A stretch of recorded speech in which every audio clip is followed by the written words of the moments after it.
We're observing Acacia Melanoxylon, and we see this massive trunk failure that occurred in a mighty windstorm. We had about 90, 100-mile-an-hour winds up here, resulting in the failure of this individual specimen tree. It's actually a two-trunk codominant leader specimen planted very close to a building, and it's fallen actually out away from the house, crossing the road and taking a couple of limbs off an old grapefruit at the same time. So we look at this giant failure. It's very interesting to observe that there was very little indication that we had rot in the center of this trunk. What we find is about 3/4 of the interior of the tree is rotted. The whole core of the tree is soft and pithy and decayed.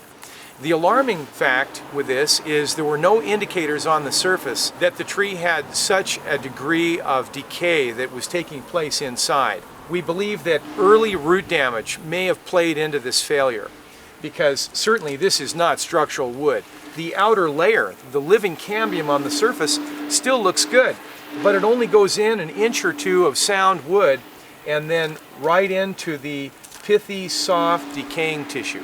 What we find is that the acacia is not considered a long-lived tree anyway. 10, 20, 30 years is typically about as long as they run.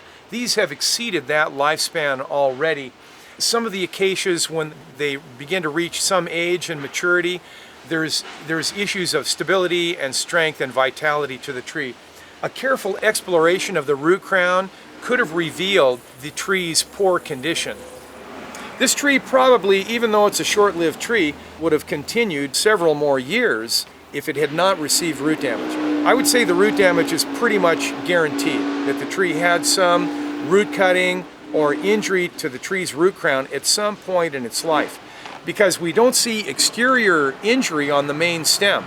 The injury really rose from the root system up, and the tree failed in a mighty windstorm.